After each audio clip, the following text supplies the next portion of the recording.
Ladies and gentlemen, welcome to Woodburn Accountants and Advisors China webinar series on e-commerce in China. For those of you, I've seen your names almost every day now. I really appreciate that. This has been a 5-day webinar series where we have been trying to give you a complete overview of the e-commerce market, looking at everything from brand protection to choosing a strategy and a model that suits you in terms of resources, whether that be financing or manpower, and then analyzing in the last 2 days what might be the best route to market, whether that's cross-border e-commerce or whether that's actually establishing an entity domestically and doing domestic e-commerce. Today, we're going to be looking at how to find the right people to implement that e-commerce strategy. And what that means is looking for the right people that you can have in-house within your organization that is going to help you to push your strategy forward. One of the homework pieces that I had asked everyone to do during this week was actually to take a piece of paper and analyze what they would like to keep in-house in terms of assets, in terms of functions, and what they would like to outsource to third-party providers. Today, I'm really happy to have Manfred Steinkellner from Steinkellner China Search, who's going to be presenting on how to find the right people. What should be your strategy in terms of the recruitment and headhunting process to have people on the ground that can implement your e-commerce strategy. Before we start today's session though, again, I've been going through names and picking out names throughout this week because I just want to highlight that our goal today is to have as much interaction as possible. So those of you that have not interacted yet, and I will be picking out names again, is let me know, let Manfred know. Are you a newbie to China?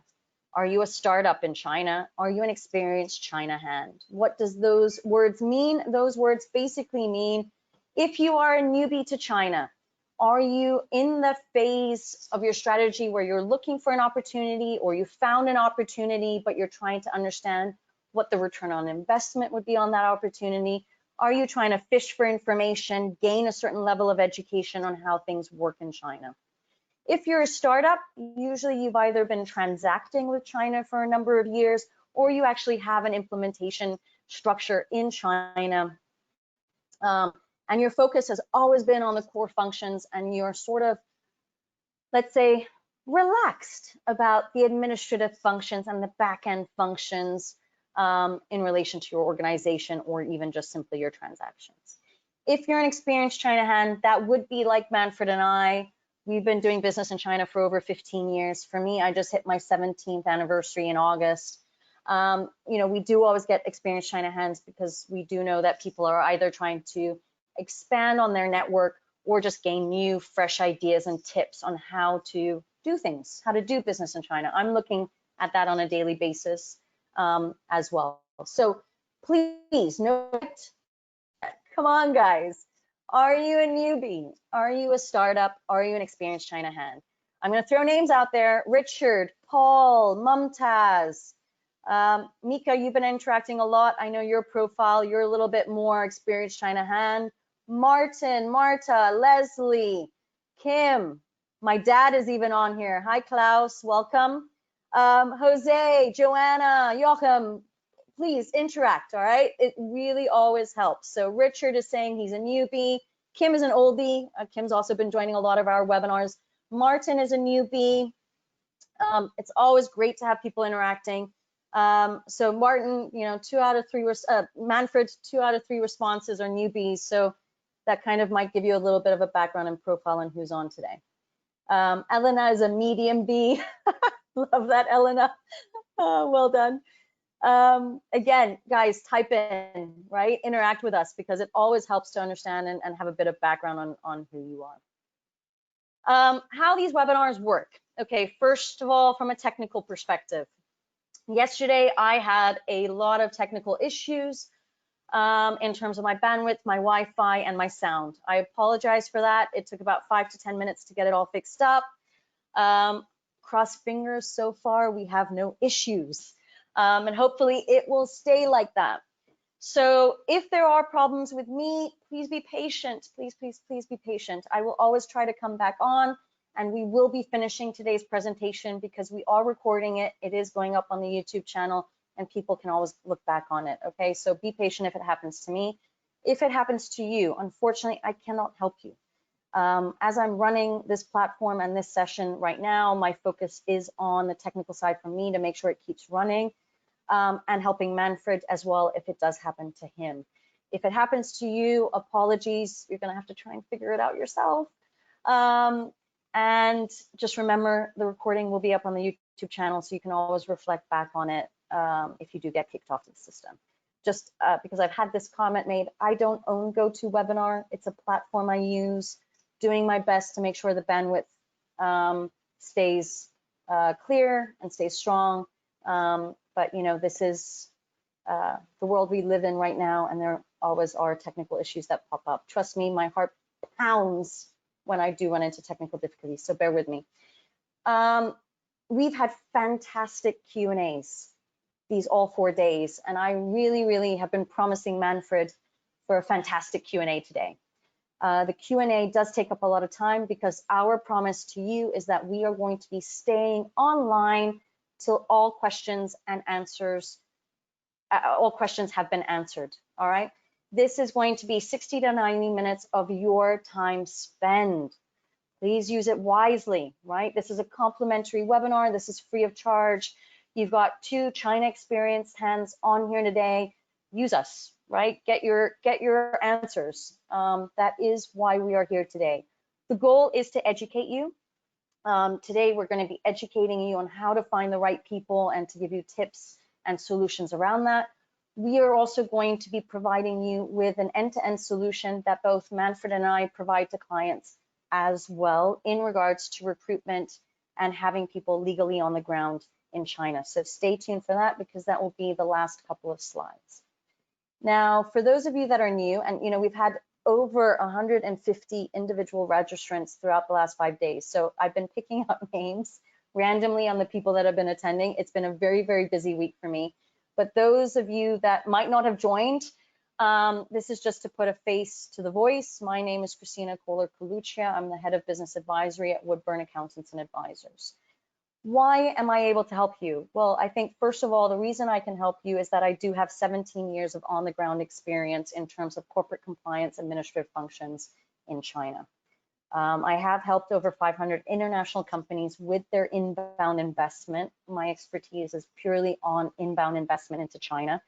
100% of my clientele are international companies or international shareholders that are implementing their structures in the Chinese region, so whether that be Hong Kong or China. And I help companies with everything from their pre-investment strategies, market strategies, channel strategies, to the actual implementations, which might be just related to formulating a good transactional model or actually implementing a structure in China. And last but not least, my focus, particularly in the last 3 to 4 years, has been to raise an awareness to companies to focus on growth. You need to make sure that your back end system of your organization is solid, whether that be when you're talking about HR issues, which is why we've got Manfred here today, whether that be regarding your supply chain, which is why we had the Alanders group on the last 2 days. We want to make sure that your back end operation, everything from operational guidelines, system processes are secure so that your focus is on decision making and ultimately on growth. And this is why in January of this year, I created the China Roadmap methodology. So I've got a webinar explaining all of that. The methodology is all about achieving the 3 milestones of opportunity, implementation, and growth. And I call them the 9 superpowers, because if I didn't call them superpowers, I would think that it would be a bit boring. You gotta, spice things up a little bit. But I do believe you need to gain 9 superpowers to make sure that your operation that you are creating is a performance building operations so you can focus on decision making and growth. Now, one of these superpowers is developing an ecosystem in China. It's developing a network. And let me tell you a little bit about how I met Manfred. So Manfred is from Austria. I ended up in Austria, I don't even know how many years ago, probably, I don't know, 8, 10 years that Manfred and I have known each other. We met at an event that I was speaking at. And since then, we have been working very, very closely together on projects, on helping companies to build up their businesses in China and focus on the growth aspect. Manfred has been focusing on finding really the right people because in his background, he's done a lot of firefighting for companies. He can tell you many, many stories on that. And you know what his conclusion will be is that if you don't have the right people within your organization, you just simply can't succeed. You simply can't grow in the market. So that component is extremely critical for anyone's business. So that's a little bit about how Manfred and I met, and then we actually created a solution for a lot of newbies and startups in China in regards to employment issues. And we'll both be touching on that a little bit later on today. I'm just going to compliment Manfred a little bit. I'm going to unmute him, but I'll make him blush a little bit. What I love about Manfred is that he's extremely down to earth and he finds solutions for people. So you can absolutely work with the big recruitment organizations who can give you, I don't know, hundreds of different contacts. But the beauty about Manfred is that he's going to, first of all, understand your company, your company's philosophy, your ethos, how you work, to then find the right fit for you, okay? Not many of the big headhunting firms do that type of connection, that type of network. And that's something that, again, I love working with Manfred because that is his philosophy. It's getting that right fit. And, you know, it's a people business, right? So finding the right person, you have to make sure that relationship develops and that there is a relationship from the get-go, and he guides that with a lot of his clients. So there we go, Manfred.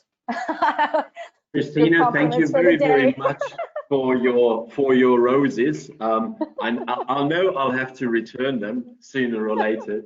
So thank you very much for having me. Welcome to everybody. I actually remember that night in Vienna when we met. I remember it was very, very good conversations with you.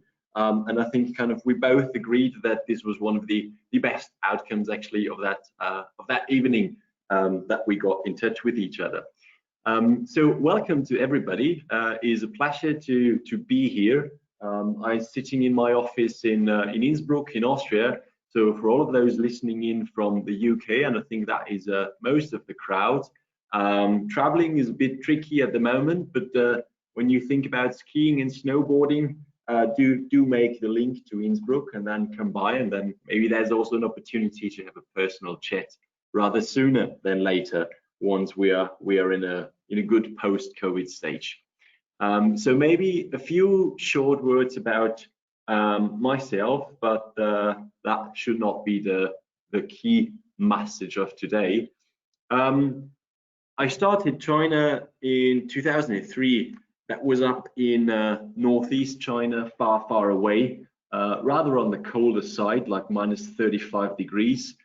We had the pleasure back then to kind of experience the real China, also doing things like, you know, winter swimming in January, that kind of environment. And so ever since then, I'm intrigued essentially by China. You know, it's an amazing place. It's got 5,000 years of culture. So additionally to the business side of things, there is really, really, really a lot to explore, which I've done since then. May that be things like doing Kung Fu and Tai Chi. May that be something that I've done even more extensively as in exploring the Chinese cuisine. One of the big mistakes that I urge you not to make is like I did myself when being in China, only learn how to eat and not learn how to cook. You know, a couple of years later, you will actually regret it.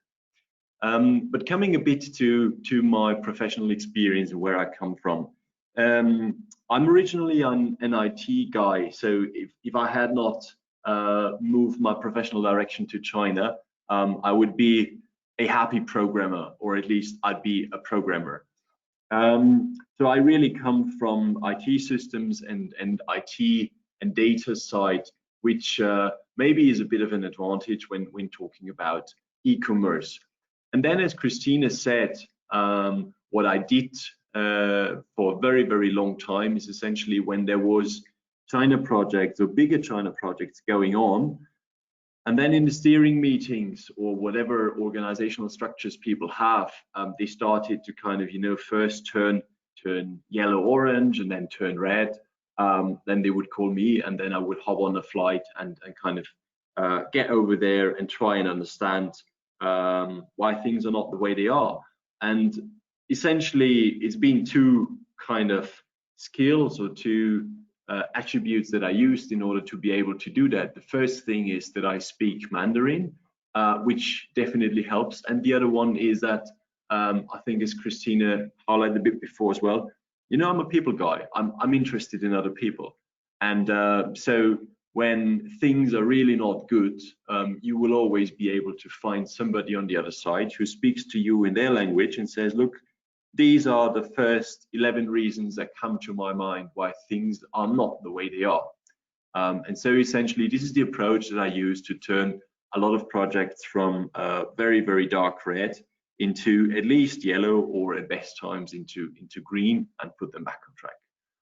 And what I've noticed there very, very strongly is a simple thing that, and this is also the reason why I then turned actually into executive search, is that, firefighting, once you've quenched a fire in that corner of the room, if the team is bad, then after you've put out that fire, you turn around just to see and understand, oh wow, there's 23 new fires that the bugger started in the last, whatever, 3 days or 2 weeks or that month. And so I really, honestly, from all the painful experiences that I had in the firefighting time of my professional career, is that you're doing very well to install the right team. I always use the analogy to the A team. I'm not quite familiar how popular that series was back in the days in the UK. But essentially, it was a specialist team that would always, get things sorted. So, the message is simple. Just work with the right people, work with experts, and you'll be good to go. And you know how the old saying goes, if you only pay peanuts, then you get monkeys. Christina, next, please. So shortly, a few words about our company. We're 8 people all together. Half of them is in Europe, half of them is in China. We're identifying and attract the right leaders, and sometimes also the right specialists. We come quite simply originally from the areas that we say we're very good at sales, we're very good at production. So those 2 areas and kind of fields attached to it, we know what we're talking about. And obviously e-commerce is kind of the online version, so to speak, of doing sales. So that fits us quite well. In terms of the clients that we deal with, about 80% of our clients are SMEs. We feel very good with them, they feel very good with us. We've got common language, and as Christina said, we make it a point, and not just in writing, but in our attitude, in our behavior, to get to know a company, especially SMEs, be it the founder or be it 2nd or 3rd generation. Everyone is different. A while ago, we were working with a company called Tangle Teaser that is doing hairbrushes. Is essentially a hairdresser who said, this can be done better, and then he invented it. When you look at the homepage, it looks very funny. It's, to me, very British as well. And then maybe the other day, we're working with a company that is doing like high voltage welding equipment. You can understand that there's different cultures there, and we believe that you need to take that into account to actually have a chance to be successful. Okay, Christina, next please. Next. So, you know, e-commerce, China.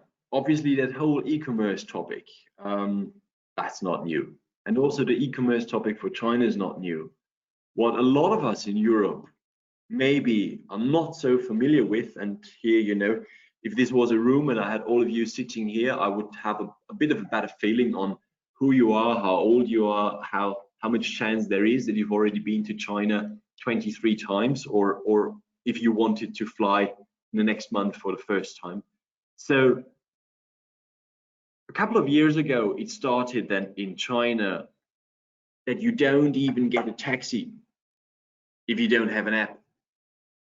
So obviously for an app, you need a mobile phone. So that kind of, you know, is not just a thing about the young ones, is a thing about you also want grandma to get a taxi when she goes home. And so we've seen this shift, and you know, Christina, happy if you want to add something on this one. We've seen this tremendous shift in the last 10 years take place, and take place from a different starting point in China, meaning that China started to develop, when you want to speak it like this, later than Europe. And the pace that digitalization has happened in China is different. And obviously, you know, when you add all the European countries, we're talking 400 million people. When you take China alone, it's 1.3 billion people. So even if we look at internet penetration, mobile phone penetration, and so on and so forth, you get mind-boggling numbers. Meaning, most of the people that you meet in China, they're digital, they're online. So coming back to our topic of today, if you have great watches, great shoes, great clothes, great sunglasses, great whatnot, there is a good chance that they could actually see that you could be in front of the eyes of Chinese customers. And again, as I'm not quite aware of the audience here, you know, it's essentially don't make the mistake in thinking that they would not be having the money to buy your product. You know, there's enough people in China, there's enough people in China with money. So it's more about being smart and finding a way to show it to them, you know, and to show it to them in a way that is appealing to them. Maybe one thing before we go to the next slide, especially directed at the newbies and the startups. A lot of people in China, based on Chinese belief of Chinese medicine, when they are thirsty, they would actually drink a warm glass of water instead of a cold glass of water, as we would do in Europe. So what I'm saying is, on your journey that you're about to engage or that you've already engaged, do not look for mountains. You will see the mountains. Look for the small and subtle differences. Look for the molehills, as Confucius said it. People don't stumble upon mountains, they stumble upon molehills. Look for that. Look for those changes. Don't take things copy one-on-one and then hope that is going to work, because most likely it won't. Next, please, Christina. One back. Perfect. So my approach in doing what we do, we're always having a very strong focus on simplicity, because the world is way too complex to, you know, run around with 253 items on your checklist. That's just not how it works. So what I always found useful, and again, I find it useful here as well, if you are at the moment just having hired somebody who is about to do this job, or if you and your colleagues having the feeling that your organization should market to China but don't know how to, or you've already been doing this for 6 months, maybe even a year, but you don't like the results, or you have already hired an external agencies and you work with them but you still feel like, you know, you're a bit in the dark, what I find is good just to get an idea of what is it actually that needs to be done. So what I would like to ask you now is maybe a bit different from other webinars, is simply open up your browser, and maybe I would suggest using Microsoft Edge, because I believe that it by standard has this feature that we will need now. So again, for those who've just been watching their emails or didn't hear me acoustically, please open up your browser or switch to your browser. And then we'll just go ahead and type in www.tmall.com. Christina, if I may ask you to kind of send the Tmall URL to the people. I'm just throwing it out now. That was a typo. Perfect. Exactly. So if you want to go there, and then once you open it up on your browser, it normally asks you if you can translate it. Yeah. So what you want to do is press the button for translate it into English. Now, maybe from a graphical perspective, this is not looking great, but at least you get an idea. And then if we pick, for example, women's shoes, then it opens that one up. And what it really does here, and this is the beauty of e-commerce and digital marketing and all those things, is you are able to see, you're able to see how are other people actually making that marketing. What are they doing? Are they using Chinese models for their shoes, or are they using European ones? Do they put it in a different way? What kind of pricing they have? So I really suggest, if you're at a stage where you're unhappy with the way these things are going, with the results that you're having, to spend more time there, because that will really get you a very good idea on what is there, what are other people doing. And obviously it's not just Tmall. We're also talking about JD, we're also talking about other platforms, or not we are talking, but there are other platforms, and you can pick any one of them. I just want again to highlight, there is normally these days with every browser comes a translation functionality. Use that, then you can look at it, then you can get an idea. And especially if you are a non-technical person, that gives you the basic fundamentals to speak to some of the e-commerce people who sometimes are treated as the new priests, because they know and we don't, and we have to accept whatever they say, which I do not believe. I think the business people and those doing the e-commerce kind of need to be on the same page. And I think once we have that understanding of what we are trying to achieve, we can also find the people. And then the last point, which is, crucial, is to think about a setup that actually works within your organization. Next, please, Christina. So obviously, depending on where you are, there is a lot of challenges. If you haven't even started yet, and you're kind of at a point where you say, I think it might be a good idea to go there, and you might ask yourself where you should start, how you can find these people. Maybe certain things are not too much digitalized in your own company. Hopefully they already are. So at least you have, reference data. But obviously also things like how your Chinese customers look like. So in short, there's many questions, but as with every journey, you just need to start somewhere, and then stick to it until you have it solved. Next.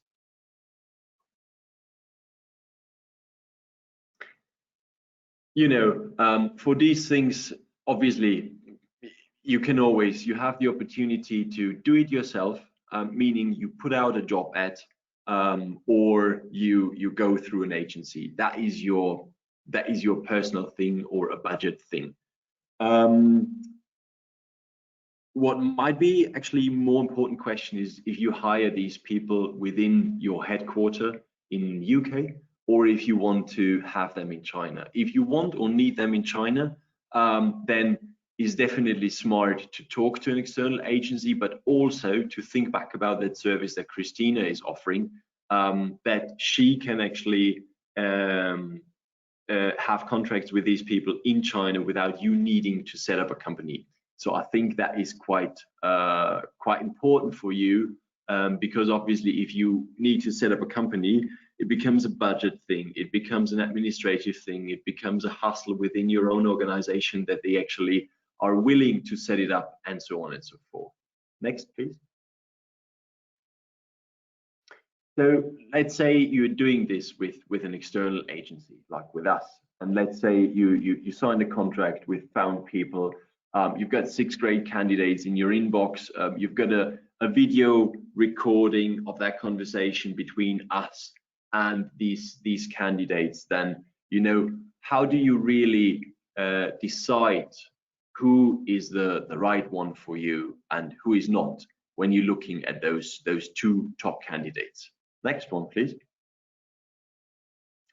So let's try a bit of a comparison, and obviously everyone is having a different idea, a different feeling. This is just kind of a case study or a project that we did in the past, and that gives you a couple of things that you might want to look at. On one hand side, we have the experience in the relevant fields. For Richard, they were mostly relevant. For Alex, they were very relevant. In terms of the strategic mindset, Alex was very strong. Richard was just so-so.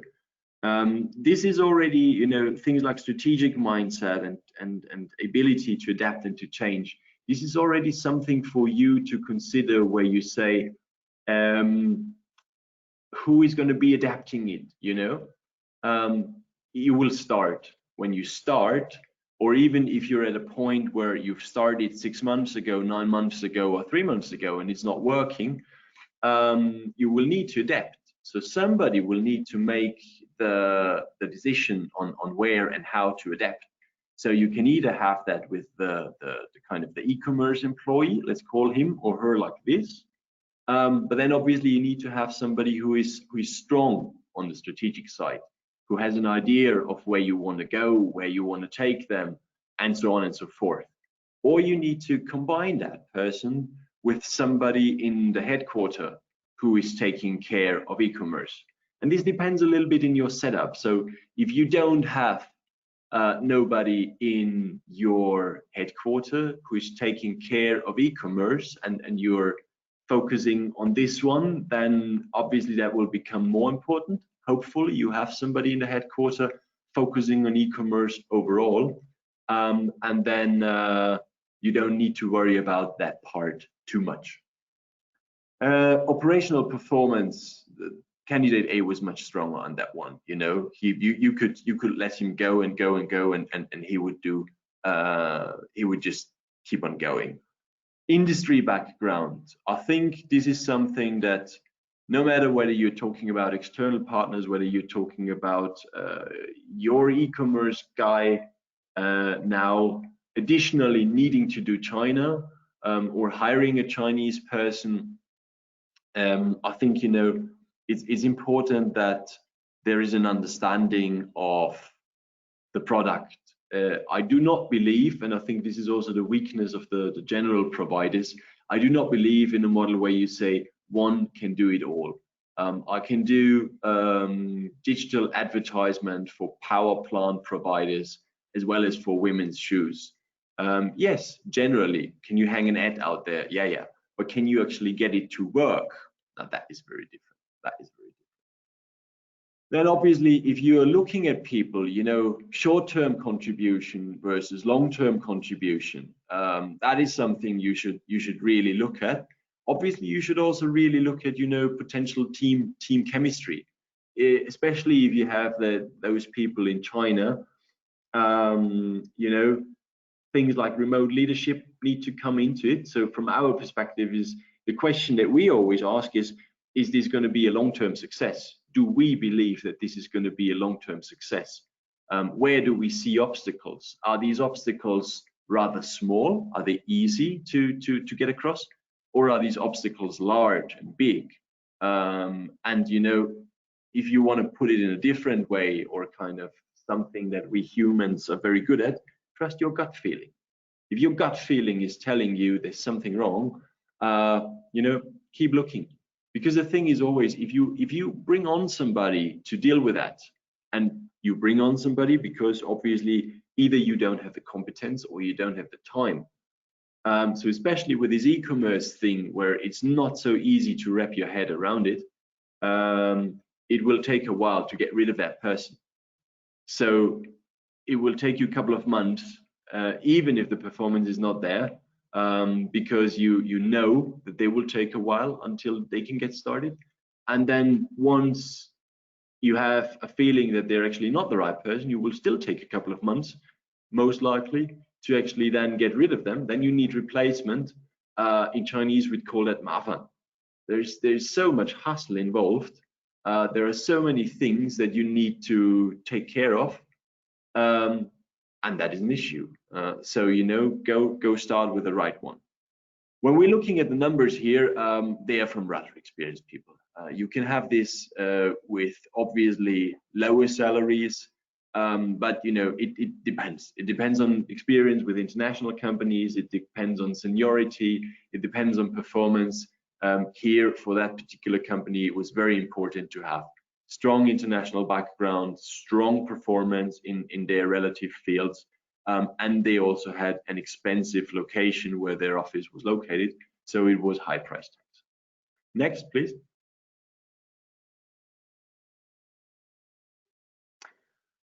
So, again, about the choosing, think about the key objectives. Where do you want to go? Are we going there? Are we going there with them? That is what's really important. And especially coming again to the salary point, China, two messages. On one, China is not a place anymore where you can hire people cheaply. It's not. Sometimes people in Europe still have that perception, but after all, I don't believe it, and I also don't see it from the numbers, the salaries that people are actually asking for. That is the first one, and the second one, again, is this message that if you pay peanuts, you get monkeys. You really need to think about it, and my idea or my attitude there is very simple. If China is a strategic market for you, then be serious about it. If China is not a strategic market for you, then I really have to ask the question why you are active there at all, because it might easily be that at other markets, smaller markets, that you, after all, with less effort, get a better return on investment. So this is something that just for you to consider. And even if you're saying, look, we don't know if it's a strategic market yet or not, you will find that out very quickly. You just look at a little bit of data, you talk to Christina, you talk to externals, or this or that, and then you have an idea. So I think that is, you'll have that feeling very quickly. And again, if this is a strategic market, then I strongly suggest to take it serious and to start building a really strong team, because that's the one that will bring you forward. And especially in this e-commerce sphere, things are changing quickly. So you need to have a strong team that is able to adapt. If you don't have that, if you don't have that capacity to adapt to the changing environment, then you have all the high initial setup costs without reaping the benefits. And I don't see the point in that. Then essentially you're throwing money out of the window. Next, please.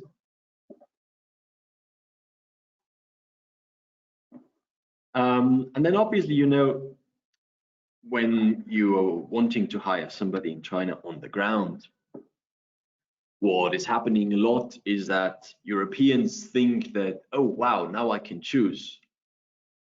Well, yeah, sometimes. In this case, they've chosen one guy, tried to get him, waited, tried to get him, and then he turned down the offer. And obviously, you know, the turning down the offer, and this is those of you who've been active in China for a long time, they're familiar with that. The newbies maybe are not. The turning down the offer does not come in the way of letting you know directly that they are not interested. You know, that might be very indirectly. That might be saying that there is other opportunities. That might be saying that there is this and that. They still need to wait a while. You know, that might be in the form of this. So 2 points here. The first point is be very sensitive to the message that you receive and try to think about that message long and hard, because it is not like with Germans who say it's either A or it's B. It is absolutely not. I think Christina is nodding her head now strongly. And the second one also is that sometimes the people just don't get it, that these kind of candidates that you're looking for in this sphere, and not just in China, in all fairness, you know, really as well in Europe or in North America, they're very much sought after. So, you know, is really you trying to get them, not them trying to get you. So you need to have that understanding, and with that understanding, also go into the negotiation. So second point being, never, ever, ever turn down all the candidates except the one that you want to work with. What you want to do is you'll have at least 2 candidates, and with these 2 candidates go into final negotiation. And then in that final negotiation, you will see if one of those candidates is starting to ask for a much higher salary or other ridiculous things, and then you have a backup.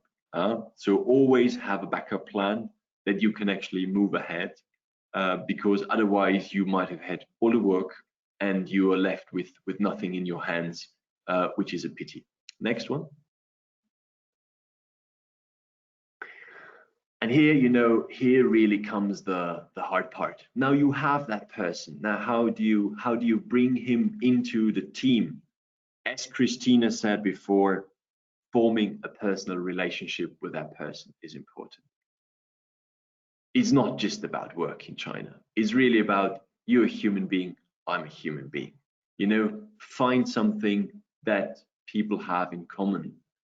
Think about onboarding. Think about onboarding long and hard. See who can get to this person. And there's different setups. There's setups like you have your team HQ in Europe and you have one person in China, or the setup is you bring a Chinese to the office in Europe. Even if you bring a Chinese to the office in Europe, you know, try and feel the situation. Try and see if that person is really kind of becoming part of your team, is being integrated, or if that kind of person is always left alone in the corner. You know, there's different things that people have inherited from their own culture, but it's also different personality traits. So you want to integrate them, because if they're not integrated, it will not work.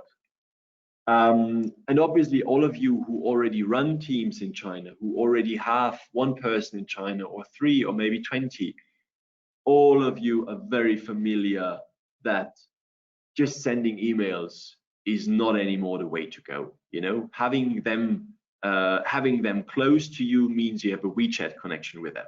That is like your digital lifeline. With WeChat, they can always reach out to you. I had a couple of candidate interviews yesterday myself.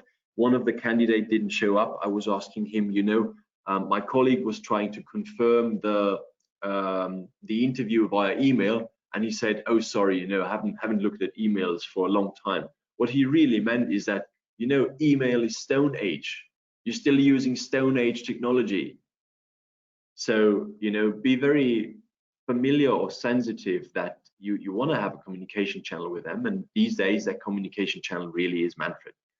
Really is WeChat. So by the way, if you are believing that we should be staying in touch in the future, then in the chat, you find my WeChat ID. you can add me there so that you also have a digital lifeline to me.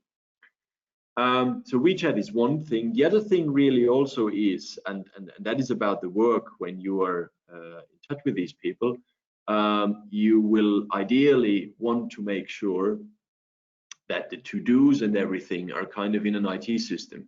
If you're just using email to distribute the to-dos, you know, it just becomes very hard with China. We've seen that ourselves when we changed from to-dos and just trying to say, look, here's an email, please do that, to a software where we captured, you know, what everybody needs to do and what needs to be sorted. That made our communication with the team in China much better, much easier. And also, you know, be aware that there is always, due to the distance of 8,000 kilometers, there's always trust issues. What are they actually doing? Are they doing the job right? Can we trust them? All that kind of stuff that might creep up easier if you're not aware of this and if you don't take care of it. But if you do take care of it, you just see that they've done this, they've done that, they've done that, and then you know, go and have another video call with them to see what works and what doesn't. Okay, next. So I'm trying to sum it up a bit, and I'll not go into all of them. But obviously, one definitely is to have realistic goals. And realistic goals, like all of us know, if you don't know the market, it's hard to have realistic goals. So really, you've got to start somewhere, but then you have to have feedback loops. And as with everybody and every organization who's successful in China, you need to listen to your people on the ground. If you don't listen to them in the HQ, that means essentially you don't listen to your strategic market, or maybe even to your most strategic market after your home market. I don't think that's smart. I know it's happening a lot, but I still don't think it's smart, you know? If you're serious about it, listen to them, see what's happening. Also, not listening to really good employees is a very strong reason for them leaving, because they feel they're not being heard. And being heard doesn't mean that, you know, you always do what they say, but you need to give them a chance to speak up, and you need to be able to listen to them. I think you also need to have a clear strategy for China. It's as simple as that. It's nothing, you know, it's nothing big to it, but it's just that. You need to build a bridge. Somebody will always be building the bridge. Somebody will need to do that.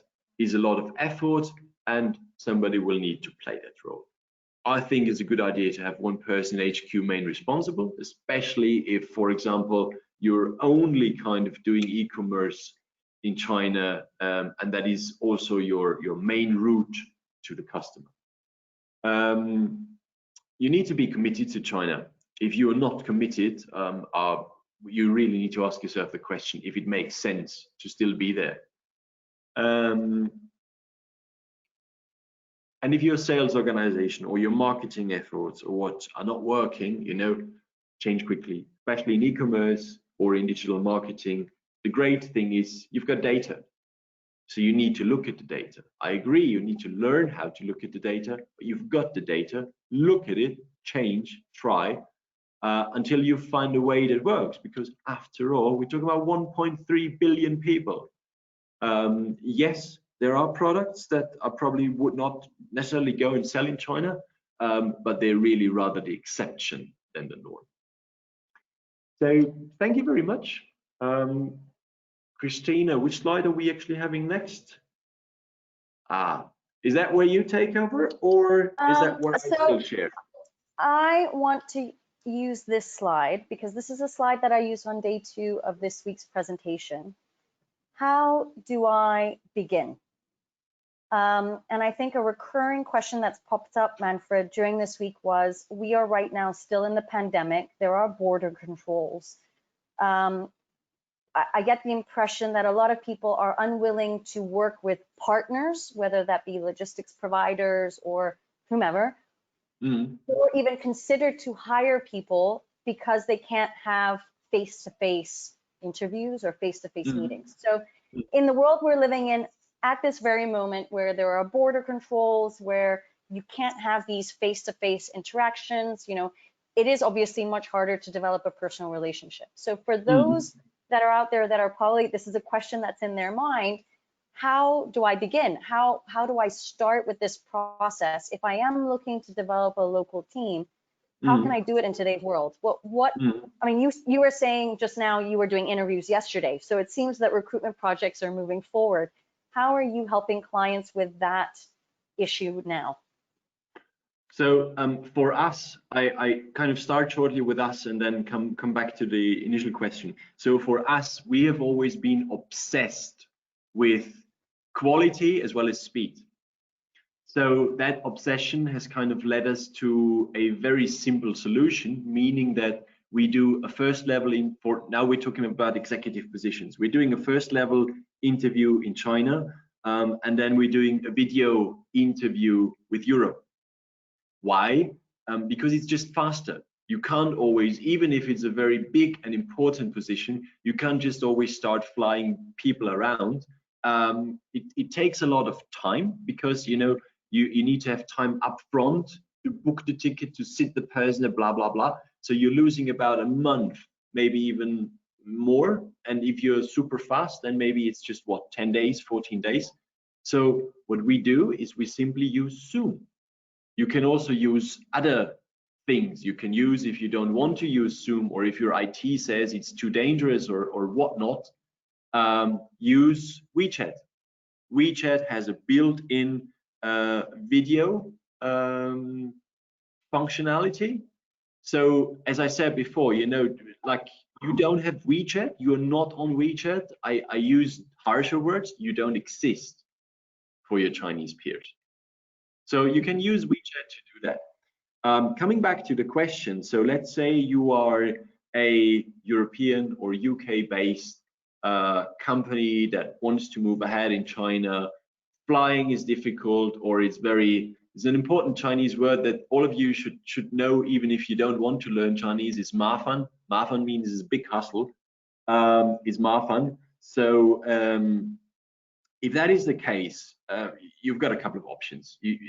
Again, as I said before, either you do it yourself or you use an external agency. That is your decision, whatever you think fits better, makes more sense, and so on and so forth. But essentially, you know, you're trying to get people and you get into conversations with them. And those conversations in these days, yes, especially I would do on either WeChat or on Zoom. Why? Simple. You know, you can have them to start with, because if you wait for when can I fly back to China, you know, that's going to cost you maybe 6 months, maybe 12 months. Lufthansa started to take up their flights now, but you know, we have such a backlog of people who urgently need to go to China. By the time we're back to kind of normal, well, I expect it's going to be 6 to 12 months. I can't tell exactly. So, you know, we start. And the other thing is, I'm very, you know, again, my approach is very simple, and that simple approach simply says, try to get a better understanding. And by having these conversations, even if you don't hire somebody, you have the opportunity to ask them. Watch a couple of YouTube videos and ask them, should we go there? Should we go there? Tell them we have this budget for Tmall, but we're actually not getting results. Or tell them we've been working with this partner on Tmall Global, and so on and so forth. You know, you can learn.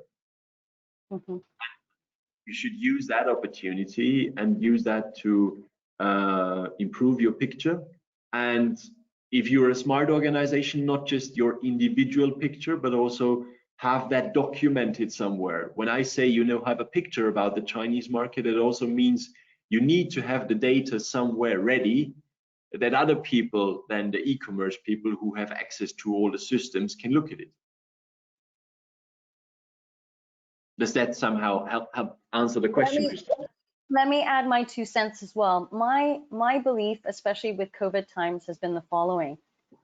In normal times, I would have always gotten inquiries from people saying, or companies saying, I should have been in China yesterday. Mm. And then suddenly COVID appeared, and then everyone wanted to stop. Everyone was hesitant. Actually, there was nobody who was not hesitant. Everybody was hesitant. Nobody knew what the future held. I pivoted, and I basically said, if nobody knows what they want to do, then now is the time to research. And you all heard, if you joined the previous webinar sessions, you heard myself, you heard Kevin, you heard Alan, you've also now heard Manfred say, then do your strategy development and do your research. Going through interview processes and talking to people, you gain so much insight from the experts, right? So that's a great strategy beginning, right? Just to talk to people who are the experts in the field. And again, like Manfred said, whether you hire or not, that's up to you in the end. This is something that sorry, Christina, just to add on this one. Yeah. This is something for all of you out there who have been doing interviews in their life, being on the interviewer side, not being the one who wants the job. You know, if you think back, people, the person on the other side really wants the job. So they also know that they need to prove to you that they know what they're talking about. So as Christina just said, you know, you will sometimes in these interviews get actually much more value than if you try to bring in external consultants. And again, with the interviews, you know, you can have 2 of them, you can have 4 of them, you can have 8 of them. Who is hindering you to have more conversations? Nobody. So Manfred, before I move on to the next slide, I also want to add a question in here because, again, this will relate to the whole theme of this week's webinar series.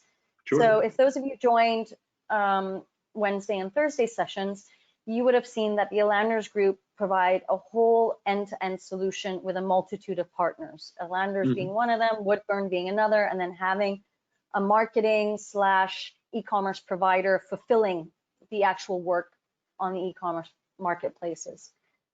Manfred, from your perspective, why do you think it is advantageous, instead of just outsourcing everything, why do you think it'd be advantageous to have a local team? I think it on depends. The ground, sorry. Let me a local team that is on the ground in China.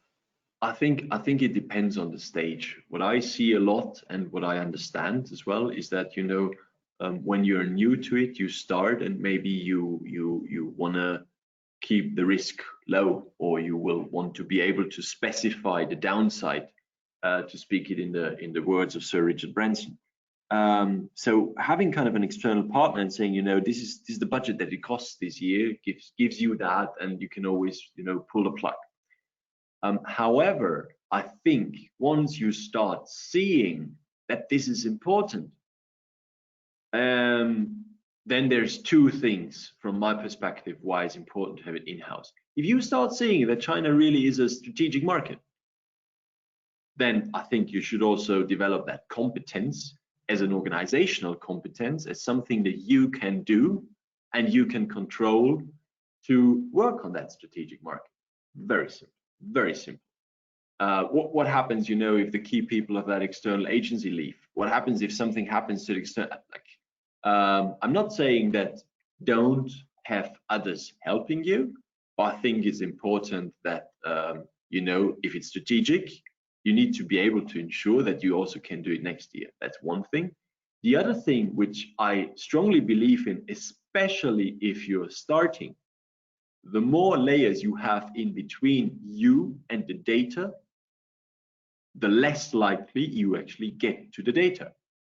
Meaning that you will learn by looking at it yourself, by looking at the Tmall page and by seeing, wait a moment, all of our competitors are using a Chinese model to present this whatever, this shirt, this blouse, this dress, I don't know.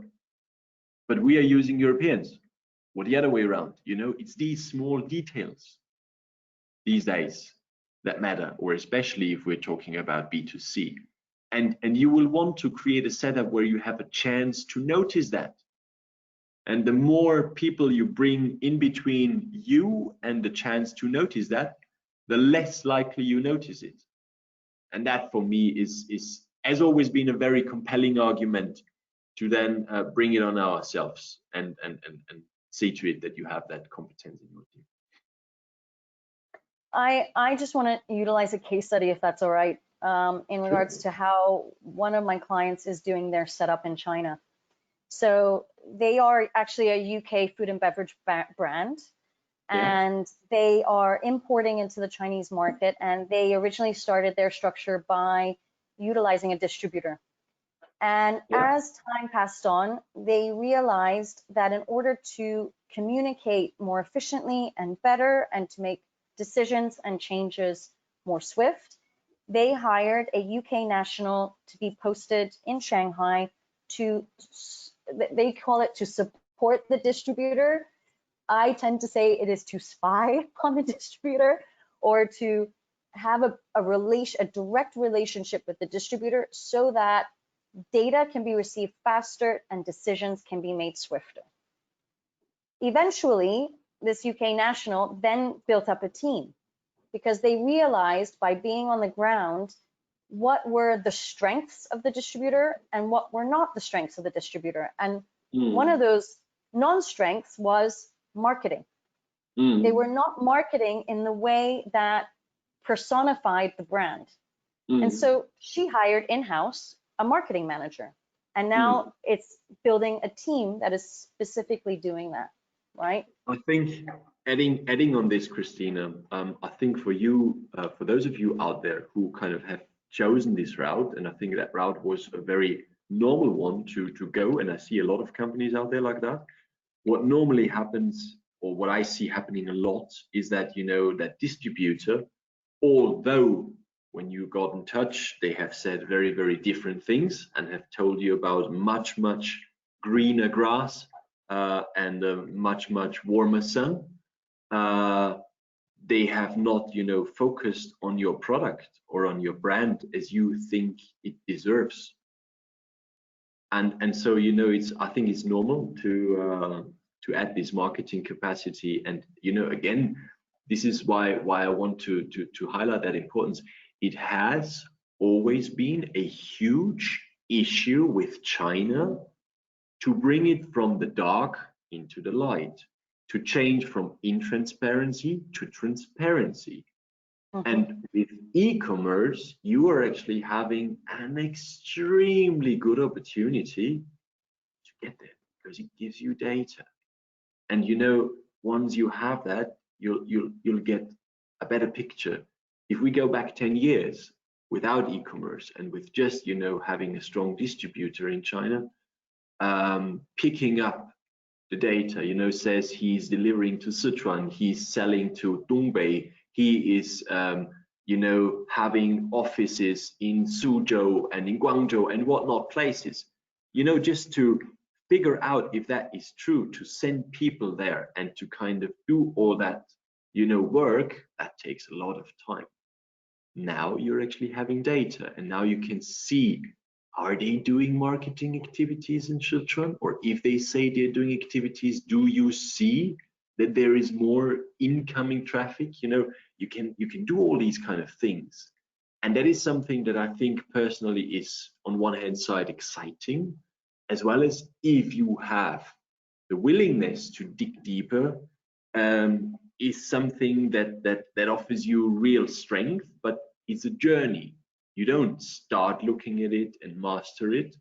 It's a journey where you need to have people in China, and probably, I think, also somebody in the headquarters who is, you know, ensuring that the resources needed in terms of finances, in terms of people, and so on and so forth, are also available. Exactly. So this is just to give you guys a perspective, because I think ultimately right now with COVID, probably the conclusion many of you have come out with is that doing cross-border e-commerce directly from the home jurisdiction and outsourcing all the functions will be the simplest and easiest way to go. You've got to look at certain trigger points along that journey. Look at the volume of business, look at the value of business. Is it increasing? And if you don't look at that data, you can't make decisions swiftly enough to understand whether you should have your own in-house team or not on the ground to maintain relationships, to have people, to bring certain functions in-house because you know you can do it better, or just to help you interpret the results, to help you interpret the data. So as a result of that,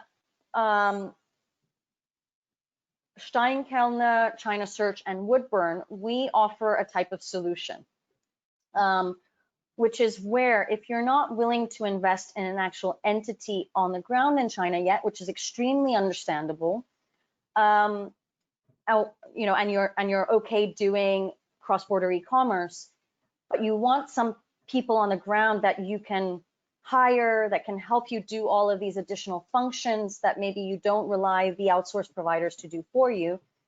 Manfred can handle all of the talent search aspect, not just with mainland Chinese individuals, but also if you're looking to hire foreigners in-house.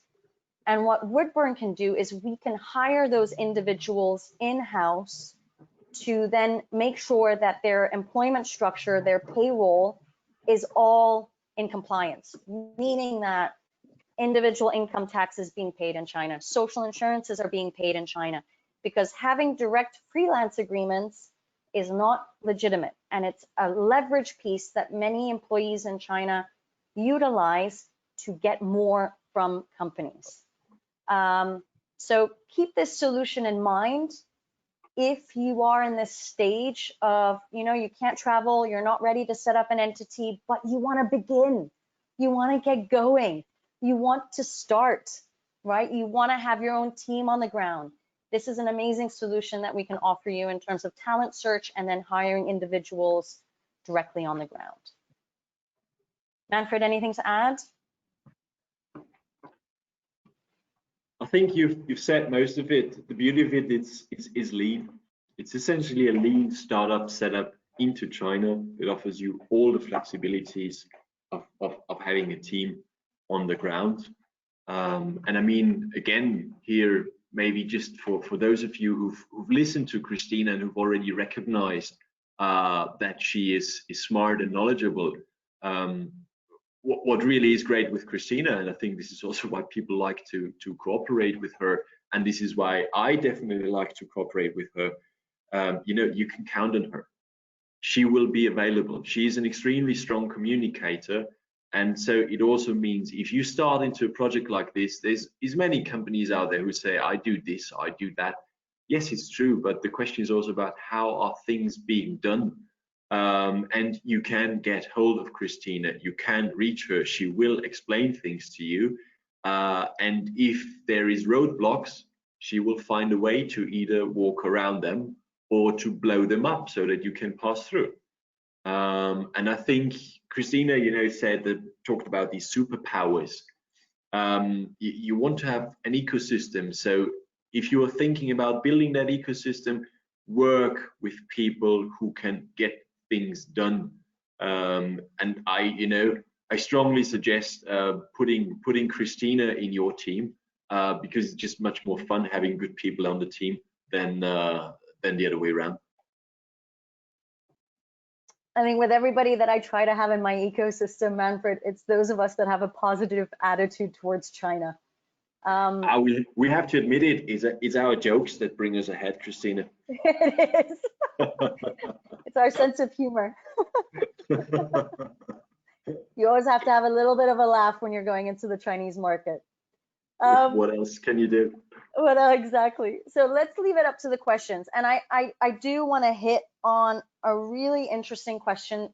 There were many interesting questions in the registration form, but there was one that I thought really would encompass, as we can utilize as an encompassing thing to summarize today's presentation. So I'm just going to throw out the questions, Manfred, that came in. So so this was one question from one individual. I've split it out into several to help with the understanding. So the first one is, currently, how do you integrate from abroad with the fact that all you have is the video conferencing tools?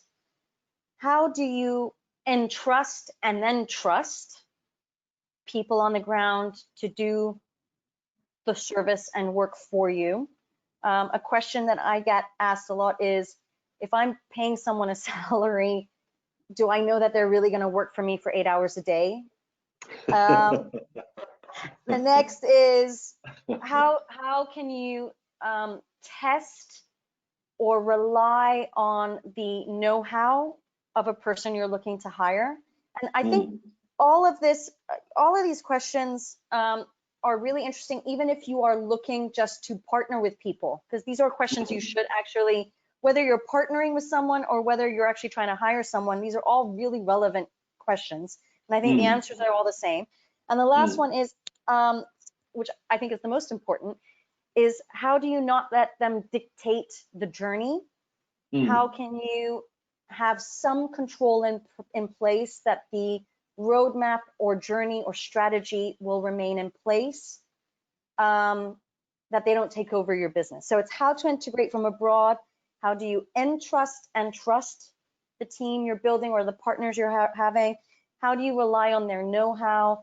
And how do you not let them dictate or take control over what you're trying to develop in the Chinese market? So maybe I think we'll just do all of them, right? As always. Yep. But maybe let's start from in this case from the last one, as at least from my perspective is touching upon something that I've said before. What I see with a lot of Europeans is they're uncertain. Then they find a Chinese colleague, and then it kind of turns in the way that they say, well, yeah, but Jane or Mike or whatever has said. That is fine, that is human, that is understandable. However, if, let's say, for example, you're the country coordinator, or you're the head of e-commerce, or whatever your role title is called, but kind of somehow of that thing. So you need to ensure that the strategy that you have as a company is kind of being implemented. I think it just helps, to talk to that person, learn as much as you can, say, look, this is the strategy, we want to implement it in China. And then when you see that there's something different in China, listen. What I think where people are in the way of their own success is that they are not listening to feedback from China. I am not saying that everything is different in China. I'm not saying that. That's what most of the Chinese are saying. However, I am saying that you need to, adapt and fine tune. And if you don't listen, you will not even have the basis to do that. So you will not be successful. You will just waste money and be stressed and frustrated. And so I think essentially learn as much as you can. And then your colleague in China will see, oh, wow, but actually, Christopher over in England, he's really smart and he's learned all these things in the last 4 months. And, so there's also mutual respect and trust building up, which if you do it differently, you hire somebody like I used to do, I had that mistake before in my own thing. If you do it differently and say, look, here's the job, go do it. Don't ask me about it, and I don't want to hear anything about it. That is more attractive in your mind than it really is in reality, because that is a way that I think most likely will not work.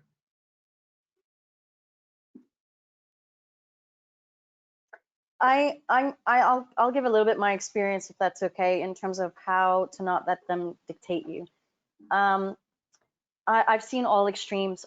I've done all extremes to the point of giving too much trust, which really was I did in my early days, and I got burned, all the way to not giving any trust because I had been burned. And you need to find a middle ground. I tell you what my opinion is. Yes, I have been doing business in China for 17 years. Yes, I would define myself as a China experienced hand. I, however, will never be an expert. I will never be an expert because I am a foreigner in China. I have never studied in China. I have not followed the Chinese curriculum. If I look at my accountants, I have not followed the Chinese CPA system. I cannot call myself a Chinese expert like the Chinese people are. And it took me a long time to learn that. So one thing that I have tried to adapt myself is to ask my staff for their opinions.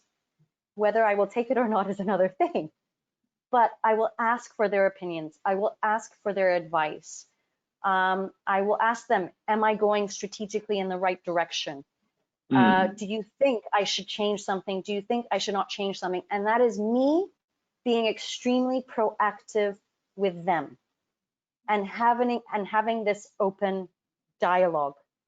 And in this way, I have learned the abilities that my staff have, where then with some, I've been able to give them more responsibility and more control because I'm learning from them and I understand their capabilities, to those that are actually not a right fit for my organization.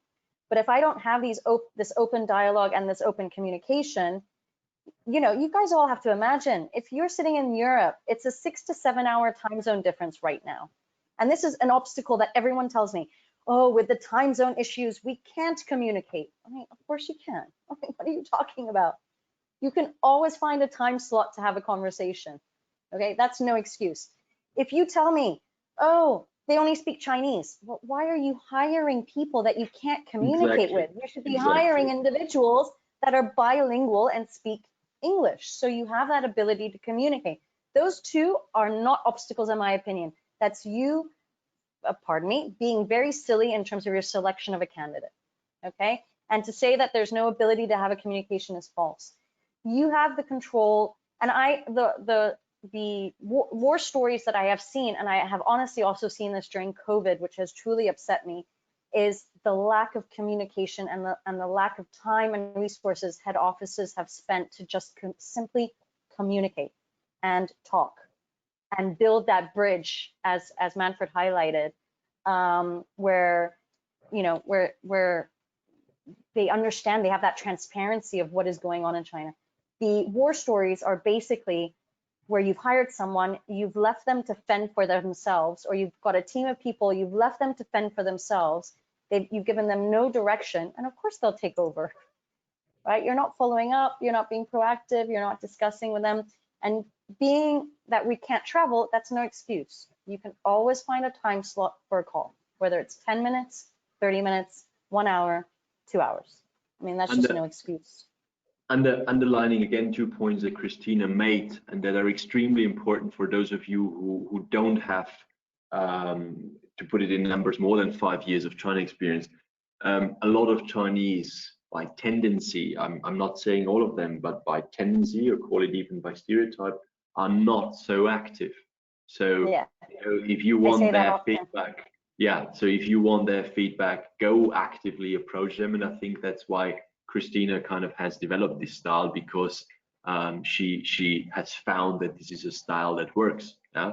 So don't expect them, like maybe a 30-year-old keen European colleague, to come to you and run into your door and say, you know, maybe if we change the wording to this, or maybe if we use that picture, then we would actually double the revenue. That will not happen. You will need to collect that feedback, and this is something that is actually very important, because the e-commerce journey is one of, you know, making a small correction here, making another big correction there, changing the budget, changing this, changing that. So that's extremely important.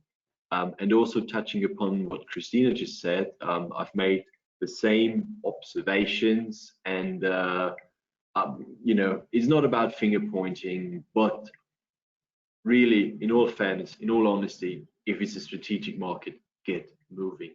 You cannot just always be here and, you know, be frustrated about the fact that numbers are changing or rising again, and that things are uncertain. We all are. We all would prefer a world without this COVID setting. Yeah.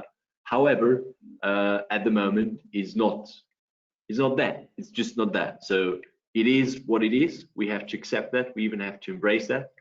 and they need communication. And especially if you've started, maybe you've started a year ago, maybe you have just one person in China or two, or you're in the process of onboarding somebody, you need to invest that. When I say building relationships, this is how you do it: by communicating, by reaching out to them, by being there for them, and by making sure that you not only do this via email. You know, we're humans. We need interaction, and a video call is not the same as having dinner or lunch together in China and to, you know, feel each other. But it's as good as we can get, and in all fairness, it's really not a lot of an effort to say, you know, let's do a Zoom call every Tuesday to catch up, or let's do it bi-weekly, or something small like this, and that will help. I have just received 2 questions that are very much about the know-how. Okay. So if it's okay, I'd like to touch on the know-how. Sure. When you go through the recruitment processes, Manfred, how do you test an individual's know-how or capability or knowledge level? Do you do tests, or do you ask for certain projects to be done in the interview stage? How do you go through that? So for the e-commerce projects, especially, we have a team member that is kind of doing the content testing there. So me myself, I'm not the one who's executing the content tests there. I'm mainly focused on the fit to the European site, and kind of to ensure that we also actually manage a culture fit. However, what do they do? Essentially, again, they're looking at what needs to be done and how much of that is there. Let's say, you know, you want to put French or UK perfume on some of the major platforms. Let's say you want to do digital marketing. Let's say you want to be present on Baidu, the Chinese version of Google. Then what we will do in the process is to ask for those things. And now, obviously, most of you, I hope, are aware of the fact that just because it's written on the CV, by all means, does not mean that it's anywhere close to reality. So, you know, you'll want to get to tell them the story of what they did there. You go through their experiences before. They say they have set up Tmall stores. You let them explain how they set it up. And you know, you need to dig deep. You know, let not them just on the surface walk you through. You will want to understand in all detail which role have they been. Exactly. Yeah. So if somebody has been in a large organization, let's say 20,000 people, and they've been part of a Tmall project, you know, you can really ask, what was their role? And you can even expect that in terms of operational doing, they haven't done anything. So you will want to understand their role on the project, what they did, what they came up with, if they had externals, and with that, you get an idea. And by going really deep and letting them explain, and you know, with letting them explain, you know, don't be afraid of letting them know that you're not familiar with this. On the contrary, I normally, especially with areas where I'm really strong, I start my interviews with, you know, please apologize for my basic questions. I'm not very familiar with this topic. And then, you know, you start playing the peak us, and then you bring in another ace and another ace and another ace. In the interview setting, you really want to understand, it's not a 0 or 1 thing. It's more like, you know, you have to picture it from it's like a pile from 0 to 10. And you want to understand, are they a 9 or a 10, or are they a 0? And this is what you need to have in mind when you go through the particular things. And then apart from that, you will really want to check things like decision making. So how did they, I mean, let's say you start from 0. So that means we need to accept the fact that it's going to be a journey. So if it's a journey, then you will have, decision points. Do we turn left? Do we turn right? So you will want to in depth explore with them, how did the decision making happen? Who made the suggestions? Because that also gives you a feeling, how would working with that person actually be? And it also indirectly actually sets an expectation. The other person gets to understand, if I work with Lisa from the UK, then I would actually, maybe that is different than my last job at the Chinese company.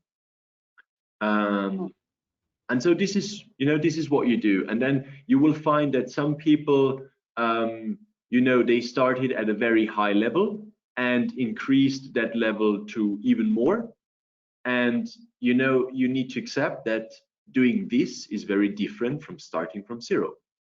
So you will want to try and find somebody who's had proven experiences, where you honestly believe, after talking to that person and also other people, that he or she has done that. And you can even go further, and you can even think about, hiring that person for a certain consulting project on a set price, and you get a feel for the work. This is something you can add on top. And then you'll want to find somebody who has experience in that particular setting that you are. And also, really taking into account organizational sizes, because a company with 100 people is very different and is much more, people who work there are much more operational than a company who has got 15,000 people. And as we all know, a lot of Chinese companies are rather on the bigger side.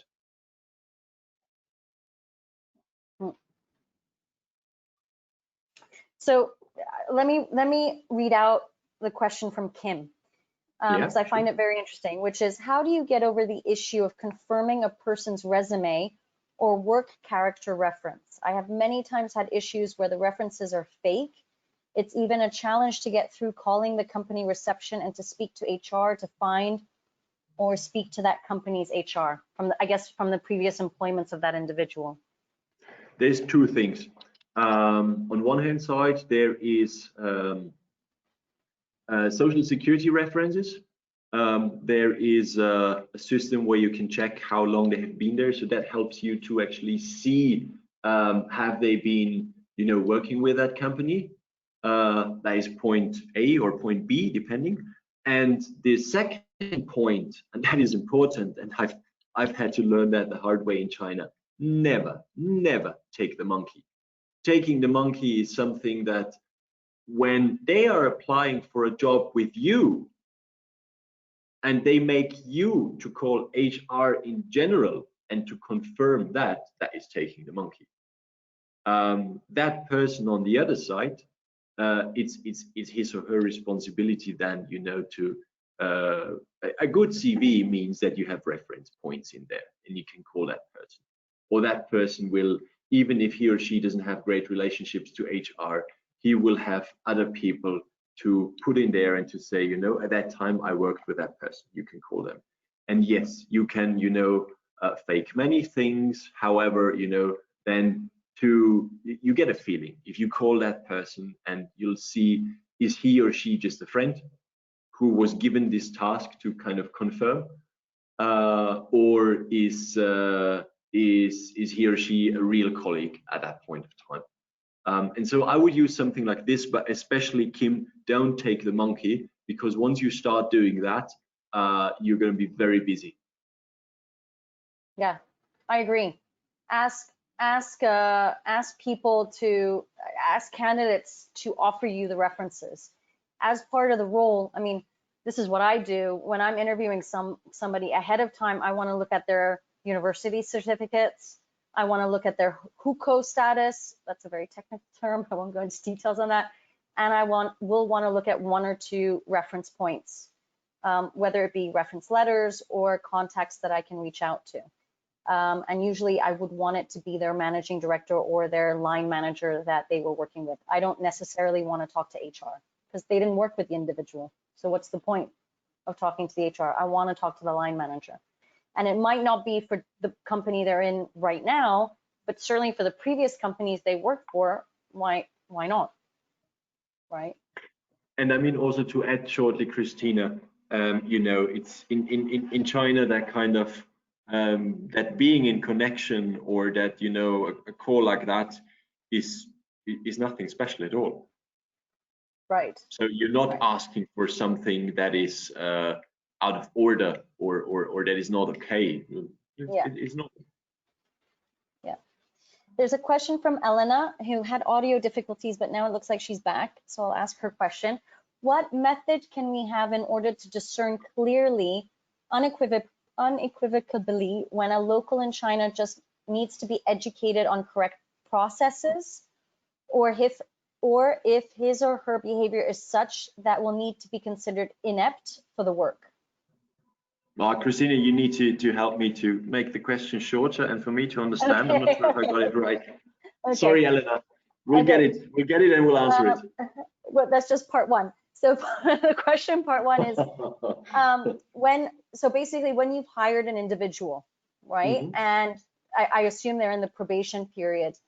How do you know that actually, okay, they're learning, things might not be going well. How can you discern whether it's because they're just not educated on the process, or actually just their behavior is just completely inept and you've got to let them go? Two answers. The first one is Ganjue feeling, and the second one is their colleagues or their superiors. So if I have a team of 5 people in China and I'm adding the 6th one, then, you know, really I make that decision up to the team leader or the general manager or whatever the role is called. If I'm only having one person in China and that is my only person, and I kind of have this feeling that all of this is, you know, not developing in the right direction, then I would, you know, put it down on gut feeling and let them go. And I think also, you know, coming into these strange situations very often, I find, is when you select people who have previously not had a solid track record of working with European companies. I believe that is extremely important. This is what I mean with culture fit. You do not want to start to educate your employee in China on how things need to be done. If you get an employee like that, you're going to be very busy. So I don't suggest doing that. I suggest you find somebody who has previously worked with European companies and who likes that, because that is important. You know, you want to have people who say, I prefer working with a European company than with a Chinese. And when you have them, they'll be happy. Sorry, Manfred, just to add in, and are willing to report to a foreign line manager. Yeah. Also. That comes with it. Yeah. The second part to Elena's question is, how much patience and time should we need to invest on those individuals who are not 100% suitable at the start medium period? Elena, I'm going to give you my story, if that's okay. Sure, Christina, move ahead. This is it's a personal story. I've hired people who I did not follow my gut, and this is where it's led me. It led me to the fact that they stayed on. Years later, they still stayed on. I could not add responsibility. They were actually very openly a waste of space. But I got to a point where I could also not fire them, because the compensation owed would have been tremendous and would have affected my budget. So I kept them on. And then there were those individuals who, again, I should have gone with my gut, because I knew it. With everybody I knew, but I kept them on because I didn't want to rock the boat. And this is critical, especially if you're in a startup phase, because every individual counts, because you need somebody to be adaptable and to maybe do more functions than they necessarily know how to do, right? But you've got to go with that instinct. And I'm really highlighting this to everyone here. If you feel this is a person who is inept, get rid of them and replace them. Go through that painful process, because you don't want to keep someone on board and have the excuses of, oh gosh, I don't want to rock the boat. I don't want clients to think we have such high turnover. I don't want to pay the compensation, whatever it might be. Getting rid of them sooner lowers the compensation that's owed, and you're getting then the right fit for the team. Right? Go ahead, Manfred. Sorry, just let me add one step before that. Christina's point, I think, is step 2. Step 1 is, be, especially if you start, especially if this is the first person or the second or third one in China, be extremely strict on the hiring decision. Be aware, know what you're looking for, and then only go for them. Rather wait another month than start with the wrong person. And then step 2, as Christina had, if you, out of whatever reason, have the wrong person on the boat, then let them go. I know it's hard, and this is also the reason why step 1 is so important, because most of us are not very good at letting the wrong people go. You wait, you try and give them another chance, you're not sure on where it comes from, you put it down on cultural differences, and so on and so forth. There's a plethora of reasons. And so this is why number 1 is so important. And to kind of, step back 3 steps and to look at the big picture, you're losing a lot of time if you already see that China is a strategic market and you're building the wrong team. You're losing a lot of time. It is, just to conclude, because that was the last question from Elena. I don't know if more people have questions. You can certainly input them into the question section. Just to conclude a little bit, it is tricky. And I can easily vouch that in my first 3 to 5 years of operating in China, so this would have been 2004 to about, I would almost say to 2010, over 50% of my time spent was on HR issues. I don't wish that on anybody, because you're not focusing on what is critical, which is decision making for the business and growth, because you're focusing so much more on making your team happy. They should be making you happy. It should be a team unit that you're actually, as a team, building this company to a growth stage where really solid decisions can be made. So, my philosophy is open communication, open dialogue, learn who to trust, give and delegate certain functions to key members of your team so that they can also get rid, quite frankly, of the rubbish, so that you have a performing team for your business in China. And it always starts with the first person. So, get help, get people to validate individuals. If you don't want to outsource the recruitment process, I'm sure Manfred could jump on and validate for a certain fee the individual and give you feedback and give you an opinion. I do that a lot when companies do. Yeah, I do that a lot for companies hiring accounting individuals. I jump on, the last 5 candidates, I jump on each of those calls and I validate, basically, yes or no. Get that validation. Don't do that on your own, especially as you're building the team, right? You want to have support on that. So I'm going to leave that here. Elena just wrote very quickly, same here. I think she's had similar experiences in China. I think Elena, you're based in Shanghai, right? So, get that validation, get that help. Guys, we've gone over the 90-minute, and there's still a good portion of you on here, so that's fantastic. Listen, if you want to book a time in my diary, I'm going to put it here in the chat box. And for those of you, Manfred, I've already copied and pasted his details into the chat box, so you can add him on WeChat, or you can also email him. Everyone's going to get a copy of today's presentation. You can add me on WeChat too. Don't be shy. Build up your ecosystem of partners, even if you just want to brainstorm and chat. Or you can also email me. I'm going to give you that. Just keep in mind that next week, my colleague Joe is going to be giving everybody a ring to see how you liked this week's webinar series, whether you enjoyed it, if you have negative feedback, which probably will be the technical side. Again, apologies for yesterday.